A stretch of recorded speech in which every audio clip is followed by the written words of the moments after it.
Hi, everyone. Welcome to today's webinar, The 3 Keys to Dispatcher Stress, presented by Timm, also known as the Healthy Dispatcher. This training is brought to you by Commercial Electronics. If you would like to learn more about our recording solution and third-party quality assurance services, visit commelectronics.com. This webinar is part of our Public Safety Education series, and you can view our upcoming webinars on our training page at commelectronics.com/training. Before we get started, I'd like to go over a few housekeeping items so you know how to participate in today's event. Here's a screenshot of the attendee interface. You should see this on your own computer desktop. If you're listening in using your computer speaker system, you're automatically muted. If you prefer to join over the phone, just select the handset in the audio pane at the bottom right, and the dial-in information will be displayed. You'll have the opportunity to submit questions about today's lesson by typing your questions into the Q&A pane of the control panel. You may send in your questions at any time during the presentation, and Adam will address them during the Q&A session at the end of the presentation. The best time to send in your questions is when you think of them. Now, once you leave today's webinar, you'll receive a survey on the presentation, and we'd appreciate it if you would complete that and let us know how Adam did, so we'll know whether he's worth inviting back or not. You'll also receive a follow-up email within 48 hours with a link to view a recording of today's webinar. For those of you wanting to report this training to your state certification or licensing agency, send an email to training@commelectronics.com. Now let's meet our instructor. For those of you who don't know Adam Timm spent over a decade as a 911 operator for the LAPD, where he learned firsthand how stress can affect dispatchers. Because of the stress and the effect it had on him, he pioneered a stress resilience program that contributed to a 41% decrease in sick time usage, leading him to start his company, the Healthy Dispatcher. Now, Adam trains others to use these tools for resilience in dispatching. He's authored 2 books, Stress is Optional, How to Kick the Habit, and Dispatcher Stress, 50 Lessons on Beating the Burnout. He's also a keynote speaker, whom many of you have heard, and he's a board-certified consultant for 911 telecommunications. Welcome, Adam. Thanks so much, Beth. It's great to be here. And thank you all for being on the call, for those of you who are joining us live and for those of you who are listening on the replay. I'm super excited to be here and really talk with you about a topic that I know that we all are very familiar with and one that's near and dear to my heart, and it is the stress related to the 911 job. And specifically beating stress and beating the burnout that we inevitably run into while working in the profession. In fact, several studies in our field, in the 911 field, have found that the average point of our first wave of burnout, if you're working as a frontline telecommunicator in the profession, is about the 3-year mark. And so at 3 years, we start to get annoyed by the little things a little bit more. Certain things get under our skin, and it can be more difficult to deliver great customer service to both user agencies and the public that we serve at that point and after that point. And so many of us are working in this profession to get to retirement or get to the long haul, whatever that goal is in the offing. And when stress gets its way, I'm sure you've experienced this, it can be very difficult to think of the vision for tomorrow. So today what I want to share with you are the 3 keys to beating dispatcher stress so you can continue to make the difference that you are here to make in your profession. And the thing that I'd like you to think of as we go through the content today is, what would you need to most get out of this presentation so that your job were easier? And if that's a couple of tools for coping strategies, if that's tools that you can bring back to your center and share with your coworkers, if it's ways to leave work at work or to leave home at home, be thinking about what you would need to get out of this presentation, and be looking out for just one or two things. It only takes one or two things to make a huge difference. Occasionally in my 8-hour stress resilience class that I teach as a live in-person training all across the country, I have some dispatchers who lead the class brimming with hope and optimism, and they believe that they are going to leave the 8-hour class and then completely change their life. And there's nothing wrong with believing that, nothing wrong with thinking that. However, I found that any time where I got really inspired and really motivated to change my life after a book I read or a class that I took, I inevitably forgot about that motivation, that life-changing thing that I took away. Because if you leave this webinar thinking that you have to completely change your life, it's just too much. It's too much. But if you instead leave this webinar with one or two specific things that you can take out of it and apply to your life, either on or off the job, I did two things differently at the 7-year mark in my 10-year dispatch career, and it changed everything. And I was much in need of change. I'll talk more about that as we go on. But the main thing I want you to be thinking of right now is what specific tool do you need to most get from this webinar to make it worth it for you to be listening or to be spending an hour of your busy time here today. So what we're going to be talking about is this thing that we're all very, very familiar with, stress.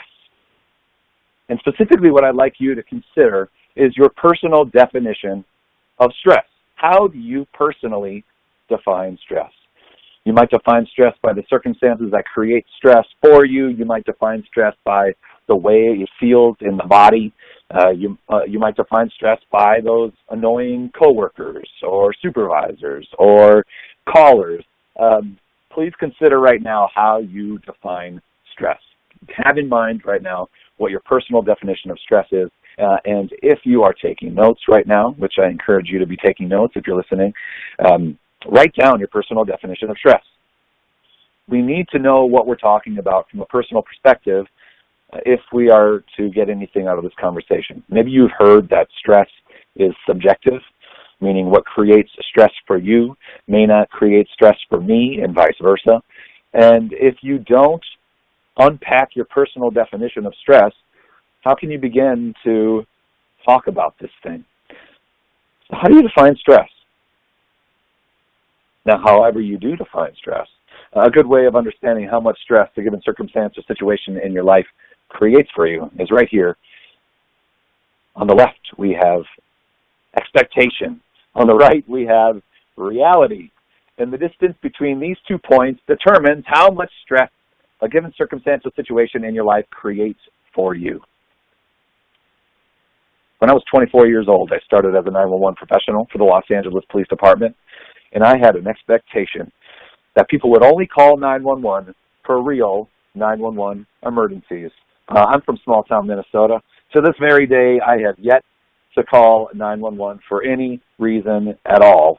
And I was very surprised to find that most people, at least my perception of most people, didn't believe the same thing about the use of the 911 system. They call oftentimes, almost every day, for all sorts of reasons. So my expectation there was somewhat off base. I also had an expectation that our 60 supervisors, at the Los Angeles Police Department, I was one of 600 line-level dispatchers. We had 60 supervisors.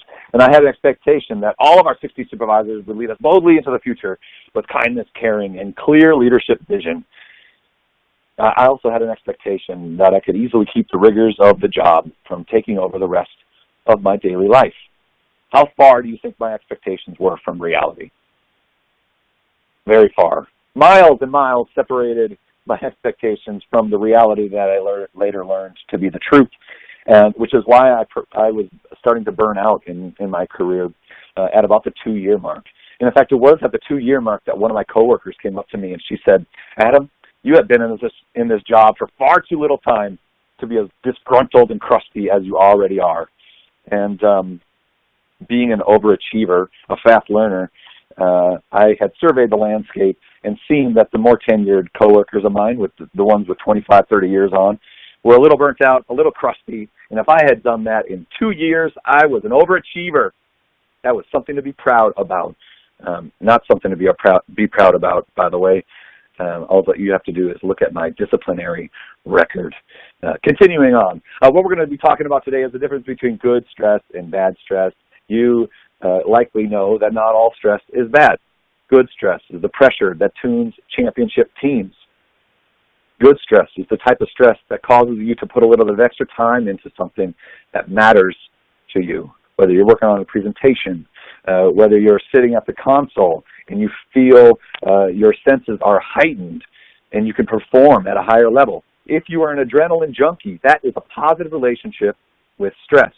However, even if we have a positive relationship with stress, and I would argue, especially if you're an adrenaline junkie, you might subject yourself to stressful times, stressful circumstances, so much so that you cross over into bad stress or chronic stress.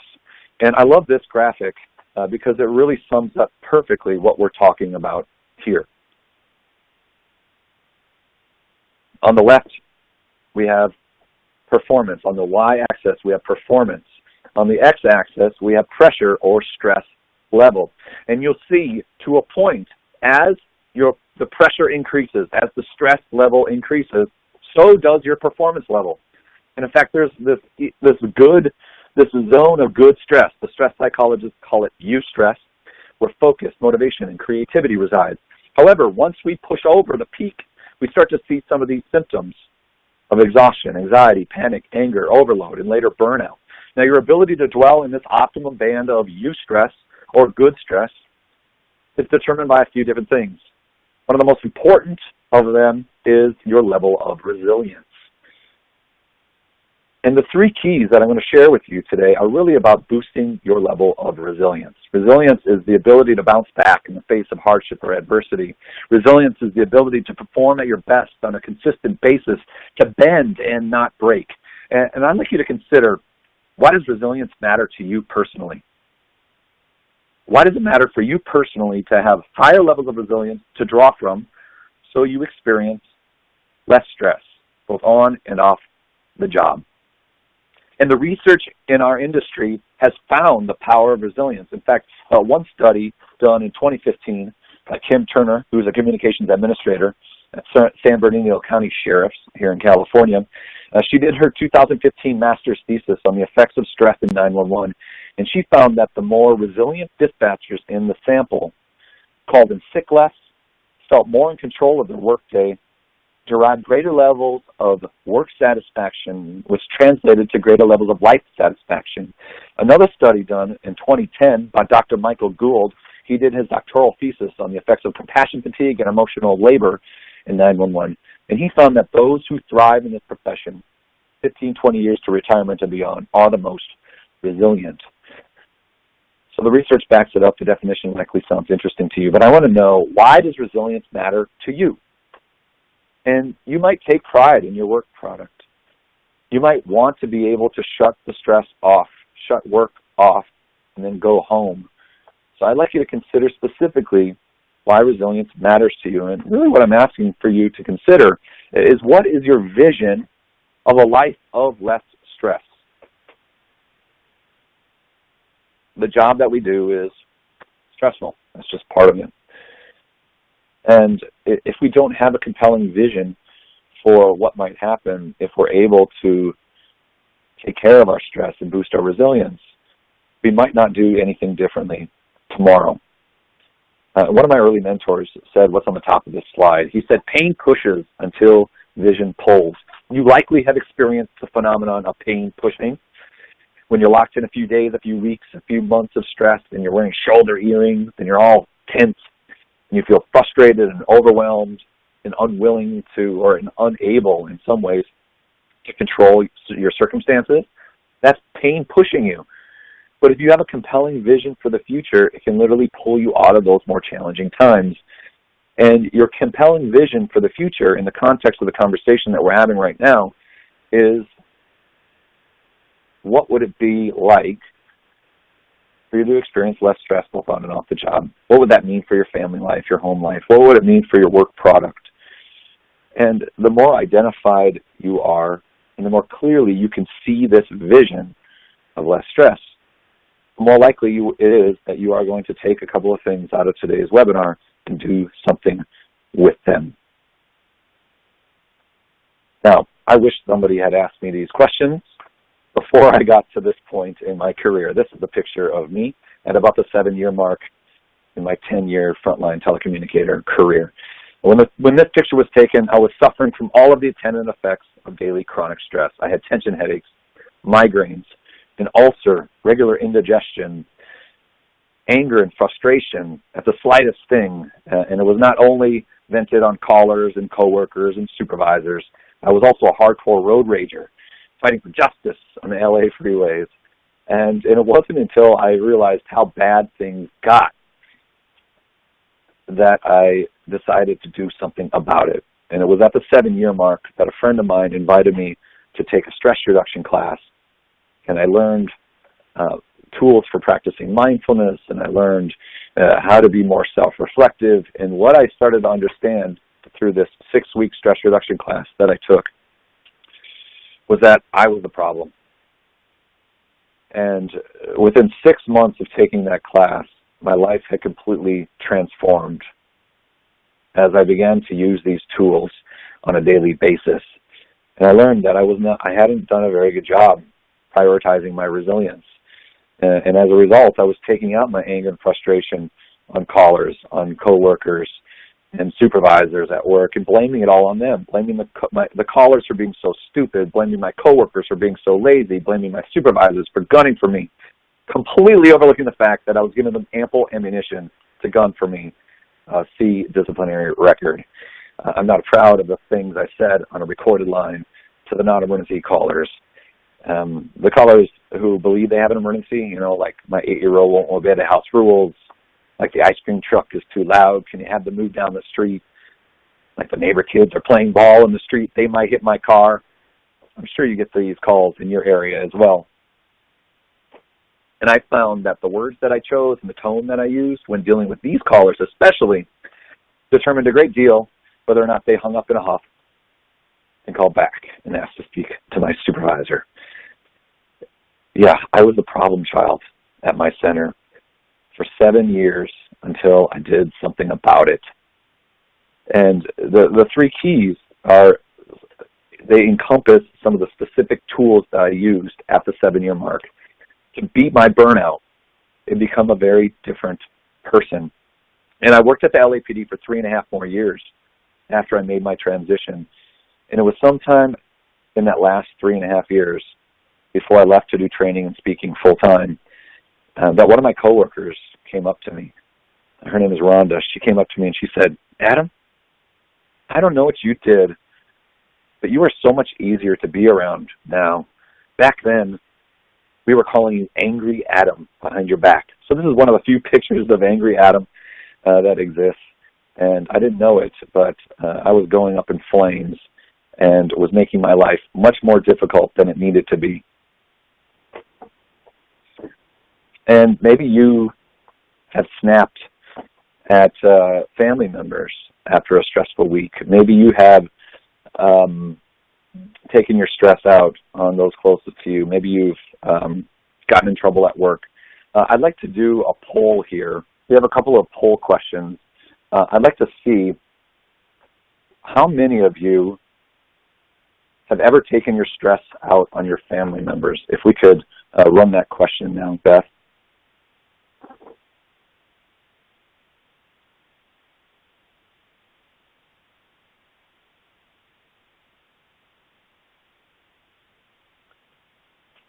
And I might have to flip here and see. It looks like about 90% of respondents have taken their stress out on your family members. And that is interesting because I find that many of us who work in the 911 profession are very family-oriented, meaning we work really hard to provide for our families. And we think that we are really good at compartmentalizing how the job affects us. But your response to this question indicates that most of us aren't very good at keeping it close to us. And nor do we want to keep it all bottled up. In fact, being willing to talk to people, your close relatives, your friends, about what you're going through can help vent that rage and frustration as well. So why don't we get into the 3 keys for beating dispatcher stress, because the forms of stress are many in our profession. We grapple with delayed stress, we grapple with cumulative stress, we grapple with occupational stress, which are those components of the job that are inherently stressful. And in the most extreme cases, we grapple with critical incident stress, and when critical incident stress affects us even more deeply, we might experience the 5th form of stress, which we see here is post-traumatic stress. Now, I'd like you to consider these 5 forms of stress and how you personally have been affected by them, and just increasing your awareness of your experience of stress can help you know when to do something about it before you lash out, before you say something you later regret. And the weight of the job is seen through these 5 forms of stress. I'd like you to consider, when have you experienced any of these 5 forms of stress? I mean, it could be on a daily basis. And with 4 and 5, these are experienced through what we call vicarious trauma. And more studies are coming out in our profession that are finding that there is a true cost to caring in 911. And we have to be willing together as an industry to say that it's okay to not be okay. And it's okay to talk to people about what we're going through. It's okay to seek help, and that by asking for help, we are not weak. We have to fight that stigma. And there are many resources out there, both through your EAP, through your county health plan, through your peer support program, through the people that are sitting alongside you on a daily basis. And if you simply offer yourself as a resource to the person sitting next to you, if you know a coworker has taken a tough call, and you simply turn to them and say, hey, I want to let you know that you can come to me with anything. You can literally be the lifeline to someone who's grappling with something that they really don't know how they can go on. And because I know friends, personal friends in this profession who, deciding that they had nowhere else to turn, have taken their life. There's a lot of press right now about officer suicides and fire suicides, but the suicides are affecting us in our profession as well. So I don't mean to be a downer, but on the most extreme cases, these are ways that we internalize the stress of this job. And we have to be able to say, I don't have to grapple alone, and throw that lifeline out there. And there are specific things that we can do individually as well to fight the effects of stress. Now, these are some of the warning signs that your body is giving you, that you are bathing in the chronic effects of the production of cortisol and adrenaline. All of these effects of stress on the body are the chronic effects of the ongoing production of cortisol and adrenaline, which are some of the stress hormones. Adrenaline, when released into the bloodstream, increases the heart rate. Cortisol, when released into the bloodstream, increases blood pressure, increases the heart rate, increases the cholesterol level in the blood, suppresses digestion, which then causes the immune function to lessen. I'd like you to look at this list here and note which of these chronic effects of the production of cortisol and adrenaline are you currently or have you experienced in your life or in your career. And noting these, it's a great thing, because these are symptoms. These are merely signposts pointing in the direction of much needed change.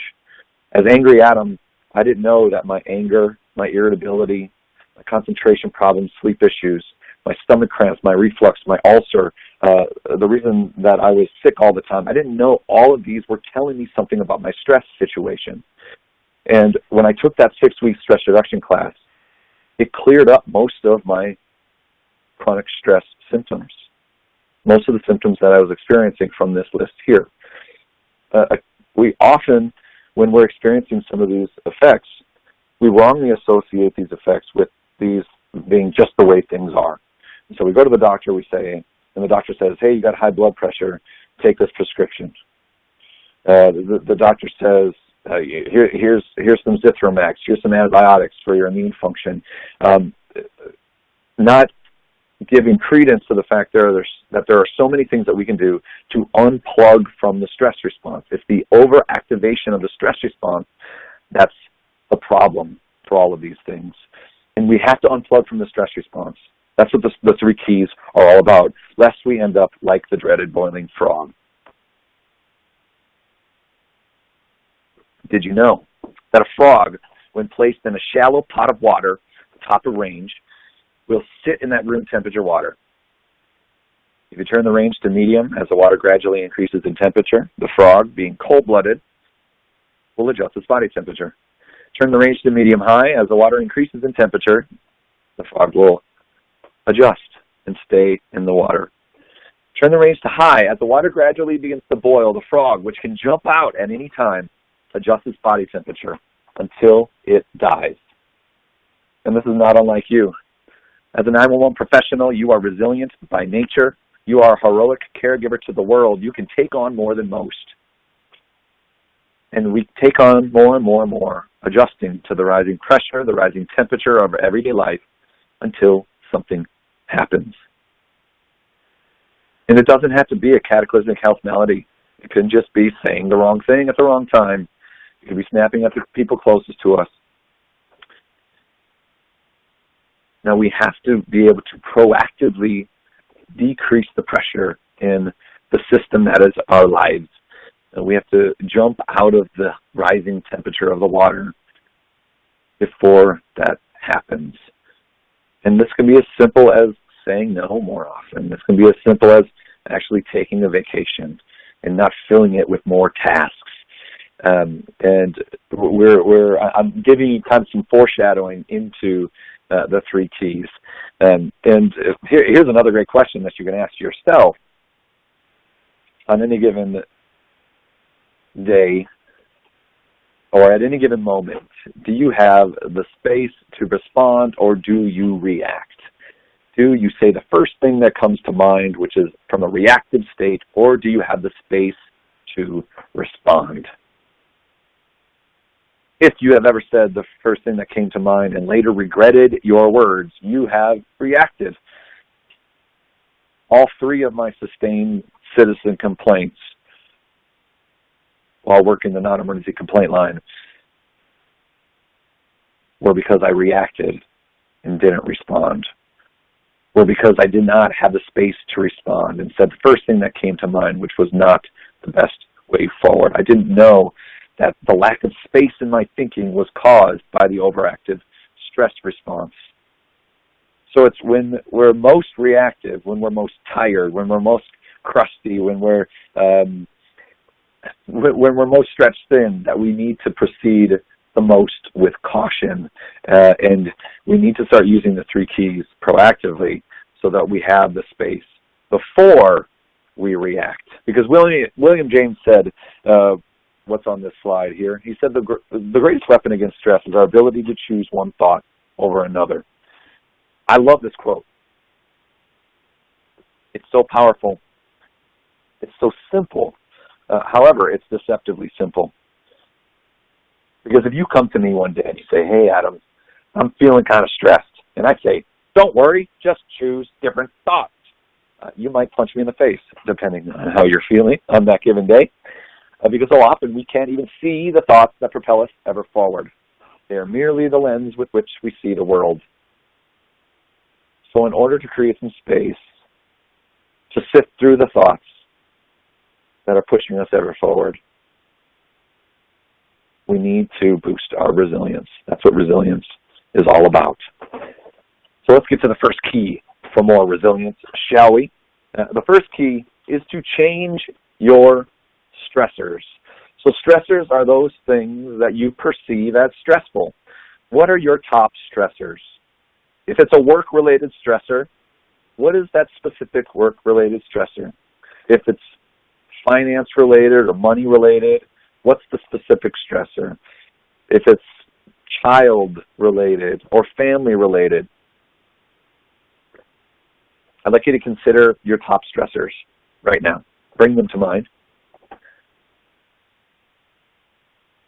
Now, what's something that you might be able to do to change your stressors?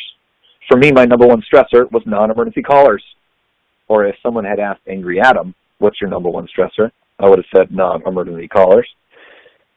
But as I got wiser, I realized that non-emergency callers were not my number one stressor. In fact, that's way too broad. That's way too general. Because what is it about non-emergency callers that causes me stress? And as I grew wiser, I realized that my number one stressor was actually my resistance to helping and my judgment of non-emergency callers. What happens when I call out my number one stressor with that level of specificity? Well, you might be thinking, you can do something about it then. I can always work to be less resistant. I can always work to be less judgmental. And you might be thinking, well, that's easier said than done. Absolutely. It is easier said than done. But there is something there. Now, in order to change your stressors, one of the best things that you can do is consider how you are prioritizing your life.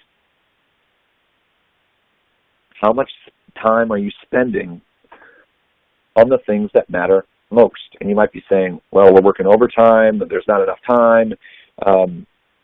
However, if you're working, I would argue that especially if you're working mandatory overtime, you're doing more work at the center with less people, then it's even more important to be selective with what you do with your time outside of the comm center. I've spoken at this point in my training and speaking career to well over 10,000 dispatchers, and I find that many of us are heroic caregivers both on and off the job, meaning we have trouble saying no. So I'm curious, you might have to create some space for yourself to prioritize those things that are most important to you. And that goes a long way to changing your stressors. The second key for more resilience is changing your thinking. So looking at your stressors from a different perspective can help also change them. These two are interrelated.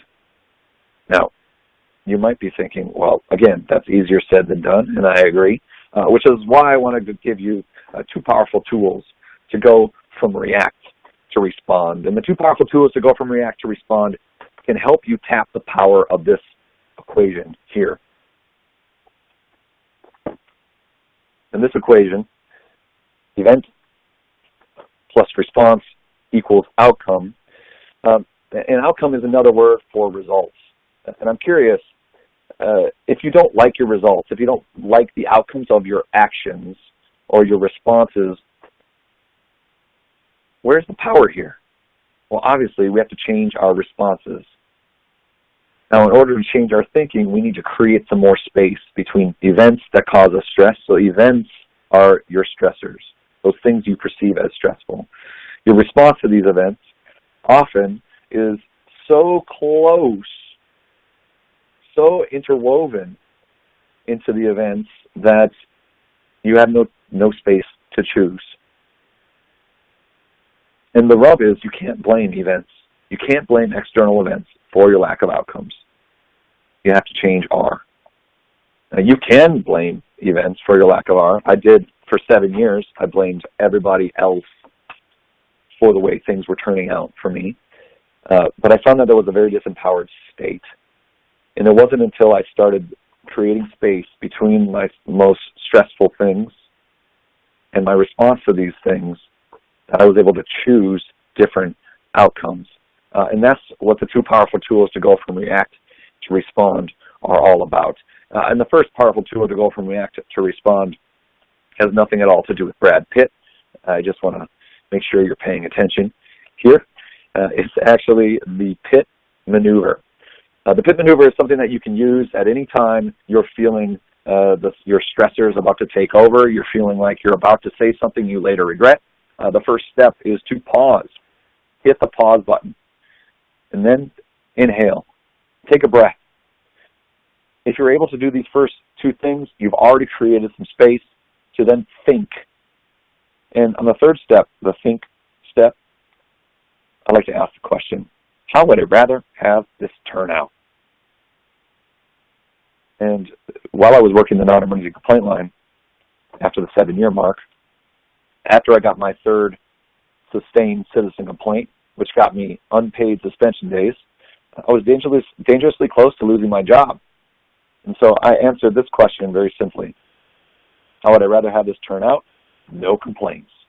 So when a caller said something affectionate to me, like, just do your job, I pay your salary, instead of saying something like I used to say, which got me into trouble, I would have to say something different. But I hit the pause button, I would take a breath, I would think, and then take action from there. So the PITT Maneuver is to pause, inhale, think, take action. I found that this works really, really well at home if you have love relationships where what you say matters to the healthy functioning of that relationship. The second powerful tool to go from react to respond works in longer arcs, and it is the power of gratitude. And you might be thinking, gratitude? What is this positive thinking mumbo-jumbo? Well, there's a whole field of psychology that has sprung up in the last 15 years. It's called positive psychology, which has quantified the impact of thinking positive thoughts. In fact, I'll go so far as to say that positive thinking begets positive results. Negative thinking begets negative results. And just dwelling in gratitude, which is as simple as writing down 3 things that you're grateful for at the beginning of each day, is enough to shut down the stress response, to turn the volume up on the things that bring you joy. And I love this saying on this slide here. It's not happiness that brings us gratitude. It's gratitude that brings us happiness. In fact, there was a study done where a group did the gratitude practice, writing down 3 things that they were grateful for 30 straight days, and another group did not do the practice. After 30 days, the group that did the gratitude practice were found to be 25% happier than the group that did not do the practice, simply by dwelling in gratitude. And the reason gratitude works so well for those who work in helping professions, like 911 professionals, is that you are a professional problem solver. And a professional problem solver looks out into the world and sees problems to solve. And we dwell in negative thinking. We dwell in negative work, the stuff that we deal with each day. People usually are not calling us because they're having a good day. And when we're dwelling in this problem thinking, it elevates our stress level. The gratitude practice helps to counterbalance that. Now, also, in order to change your thinking, you may have to draw some healthy boundaries. You may have to say no more often. I mentioned this earlier with changing your stressors. When you have the space to maneuver, you're going to be better able to maintain a healthy state of mind. There's a lot of talk about mental and physical wellness in our profession, and it all begins in our heads. Like prioritizing the activities, meaning eating better, getting more exercise. The physical wellness piece begins with a healthy mind. And only you know what you need most. So if you have trouble saying no, meaning there's always people asking you to do things for them outside of the comm center or even at work, and you really could use some downtime, it's up to you to draw some healthy boundaries. I'd like you to consider, if you have trouble saying no to certain people, I'd like you to consider who that person is, and make it a commitment today to say no to something that you would do well to say no to sometime in the next week. And if you're taking notes, write that down. Write that thing down that you need to say no to. Now, I can't do anything about mandatory overtime. It's mandatory for a reason. You can't say no to that. But I find that there are many other choice points where we actually do have some wiggle room. So thinking about your life and your realities, where would you do well to say no? Now, the third key is possibly the most important, because you can't change your stressors, you can't change your thinking if you already are having trouble sleeping, if you're already irritable, if you have anxiety, panic attacks, if you're already experiencing some of the chronic stress effects. You can't start to pave inroads into your conditioning without reducing the effects of stress. That's the third key. You got to reduce the effects of stress. And there's a few ways that you can do that. And reducing the effects of stress are all about turning on the relaxation response, which you see on the left side of the slide here. When you turn on the relaxation response, all these things happen automatically. When you turn on the stress response, meaning you perceive stressors in your environment as stressful, the stress response turns on and these things happen automatically. Just take a look at that and notice where you spend most of your days. If you were like me during the first 7 years of my career, I spent most of my days locked in the stress response, not knowing that there was another option. And it was only through that stress reduction class that I learned how to turn on the relaxation response. So here's some ways that you can turn on the relaxation response. Number one, you can tap the power of exercise. This is as simple as getting some walking in. In fact, one study found that just 10 minutes of brisk walking twice a day is enough to improve the aerobic and cardiovascular functioning in the body by 10 to 15 years. Parking further away when you go out. Taking the stairs. I'd like you to consider what's some way that you personally can tap the power of exercise today. I know that if you're in most of the country, it's cold right now. Bundle up, put your jacket on, and just go outside for a walk. The thing about the body, the human body, is that you move it or lose it. That's just the way it is. But when we get any type of physical activity, you release the feel-good hormones called endorphins.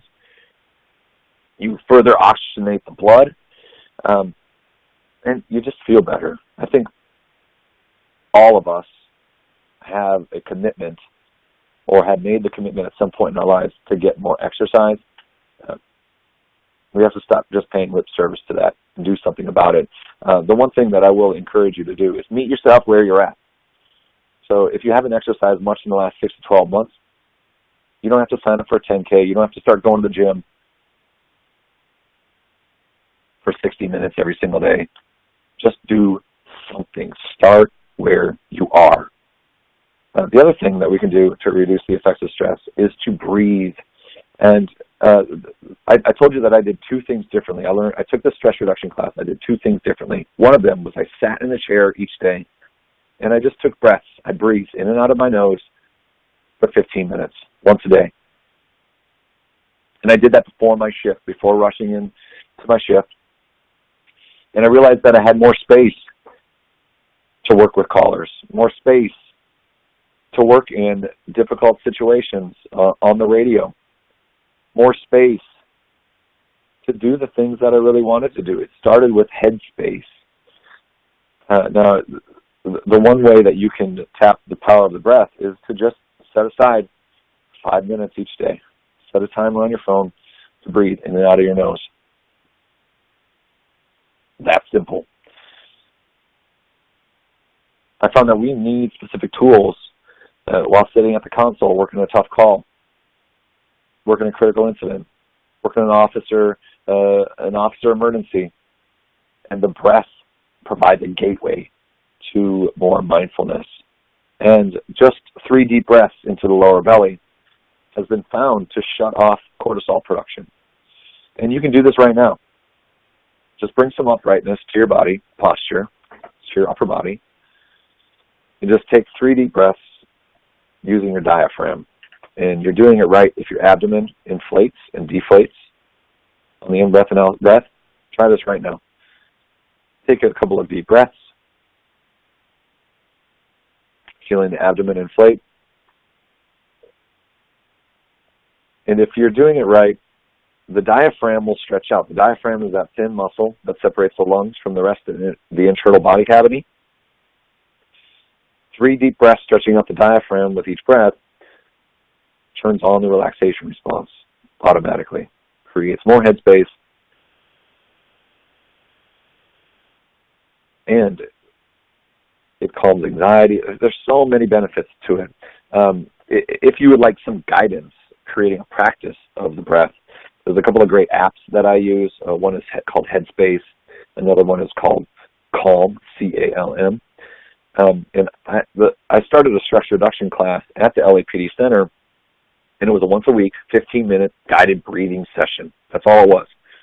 A guided relaxation session where I guided my coworkers through the breathing practices that had changed my life. And over 100 of my coworkers came through that program that ran for a year and a half at the dispatch center. And it was simply about tapping the power of the breath. Another thing that we need to do to reduce the effects of stress is to watch what we eat. And there's a such thing as the stress-promoting diet. And I'll say, get right out there and say that the dispatcher diet is a stress-promoting diet. And we just have to see that there's a correlation between how we feel and what we most frequently put in our mouths, what we put in our body. And making more healthy choices when it comes to a diet goes a long ways. Because so many of us are kind of riding these ups and downs, the roller coasters. We eat highly processed sugary foods for a short-term pick-me-up, and then we could later crash. And we use alcohol to self-medicate after a tough shift, and we feel crappy the next day. And so many of us have been circling the drain for so long that we don't even remember the last time that we really felt well. And wellness is not about just one of these things. Wellness is about the whole situation. Wellness is about mental wellness, physical wellness, what we eat, how much we move, the thoughts we think, and diet goes a long ways to reducing the effects of stress. I'd like you to consider what is something that you really, really enjoy eating, but you might be kind of on a self-destructive path, and you could eat less of. Please consider something from the stress-promoting diet that you could eat less of, and make a commitment today to just dialing that back a little bit. Now, I'm not a fun hater. I believe in everything in moderation. But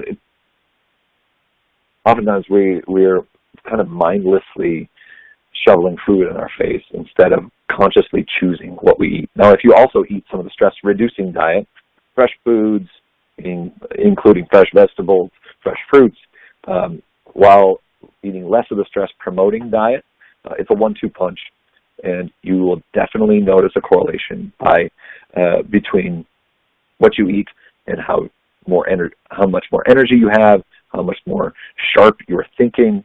The thing is, with diet specifically, you can eat bad for a whole year and not really notice the effects. But after 5 years, 10 years, in addition to the stress that we encounter in the job, there's absolutely a correlation between what you eat most frequently and how you feel about things around you. Now, especially with diet and exercise, these ways of reducing the effects of stress, you have to repeat and repeat and repeat. We have to start living our lives more like We're running a marathon instead of a sprint. So many of us are working to retirement. We have a strong retirement culture in public safety, but how many of us are living today in a way that will ensure that we feel good and healthy to retirement and beyond? So with these three keys, you're given an opportunity. There's an opportunity to do something different. And I'd like you to consider, what is one specific thing that you can do different today? Start today, wherever you are, by changing your stressors, by changing your thinking, by looking at things in a different way, and reducing the effects of stress, by breathing more, by eating better, by getting more exercise, just a 10-minute walk. Because as you tweak one area of your life, it will affect all the other areas, because everything is connected.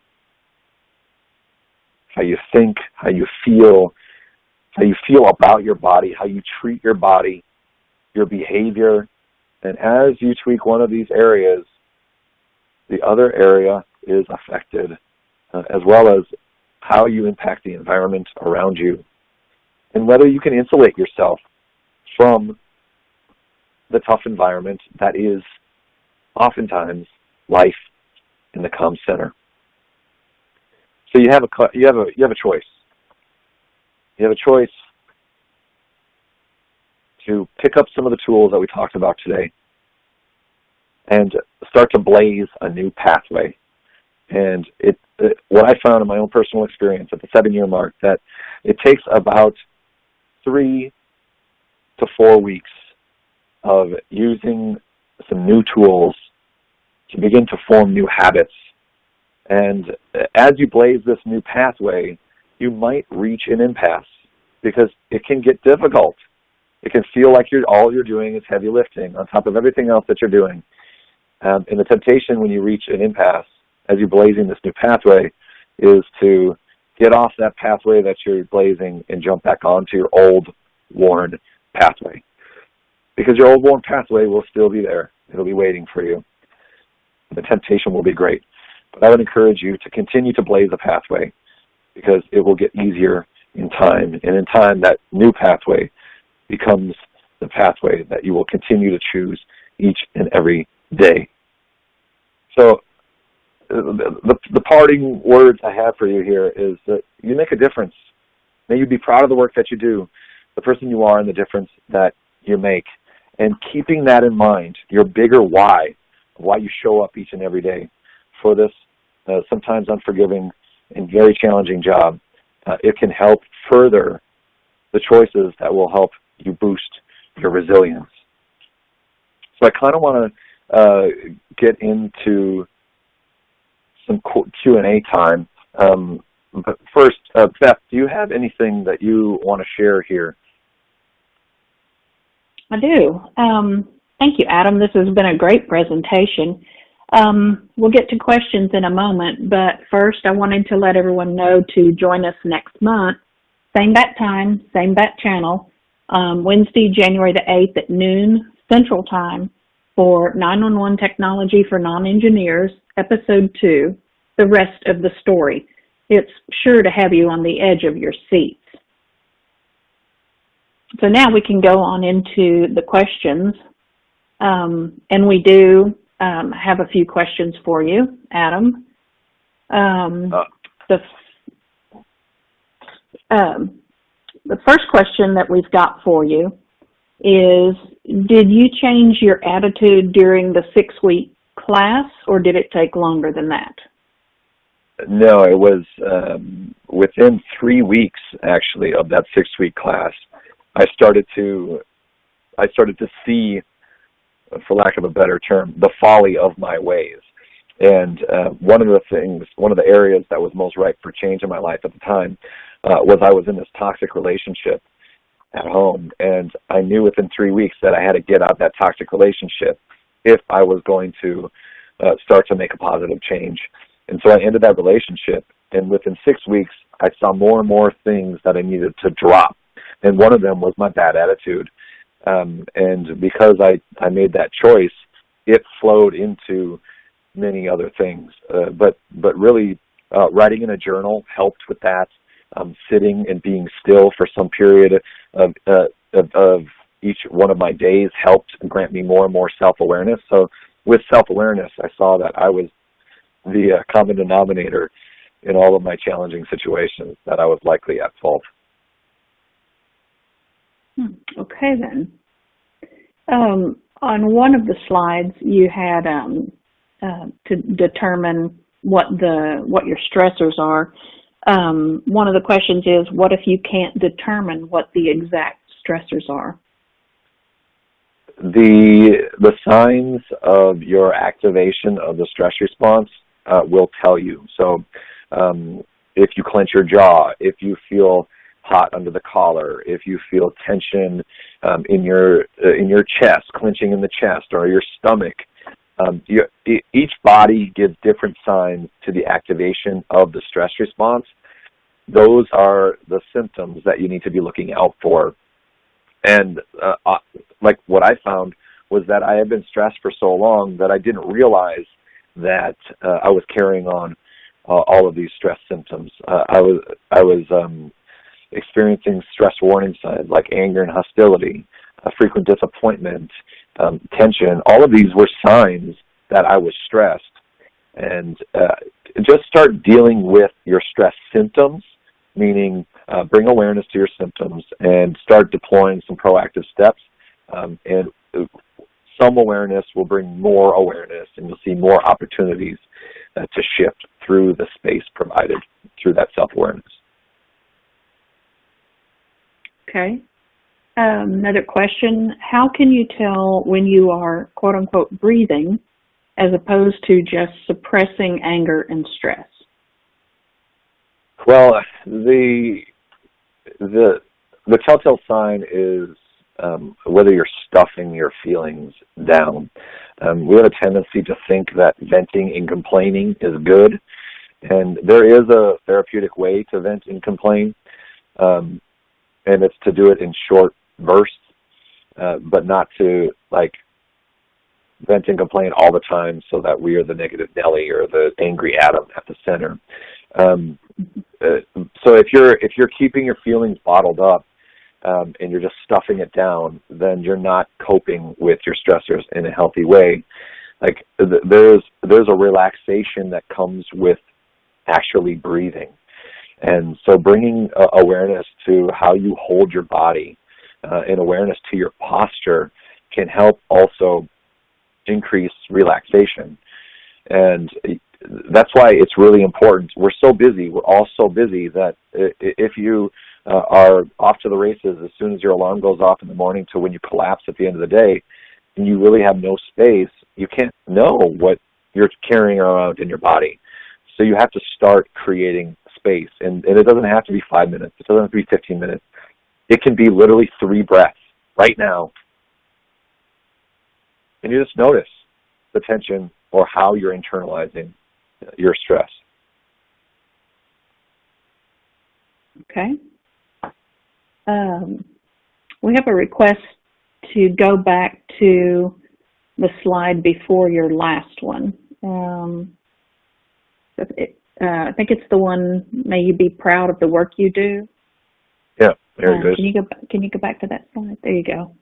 Yeah. Okay. If that's Julie, if that's the one you were talking about, let me know.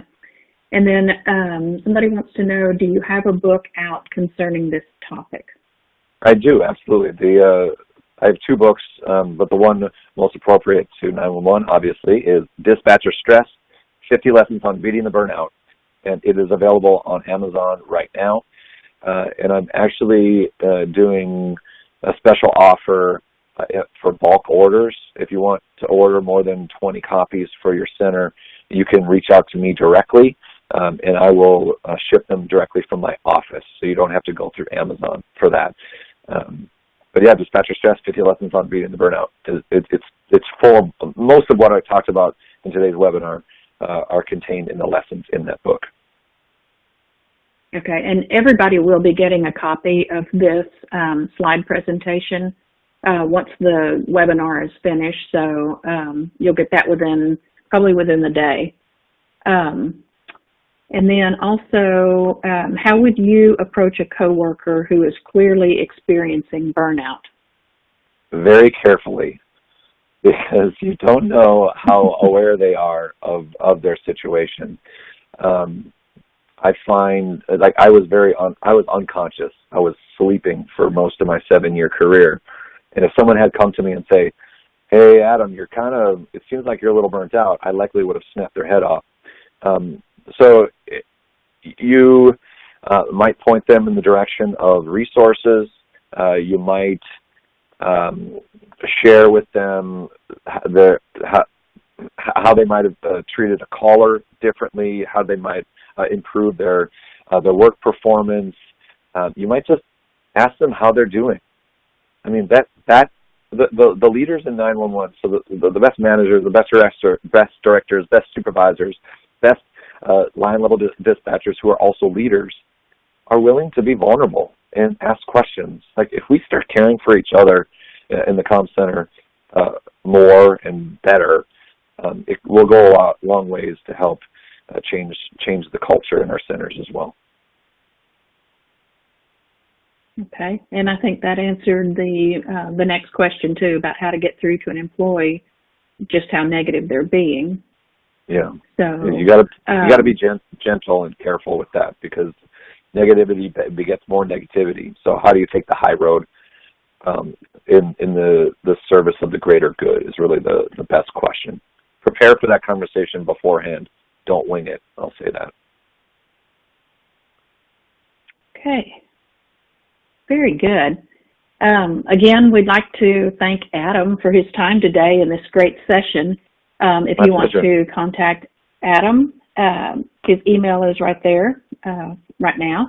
And I know, Adam, that you've been fighting some laryngitis, and I hope that you get better. Definitely try that remedy that I gave you of bourbon and honey with a shot of lemon juice, and I'm sure you'll feel better in no time. I can't wait. Thank you. Yeah. Okay, so everybody remember, if you need the information on today's lesson for CEUs, continuing EduCredit, send an email to training@commelectronics.com.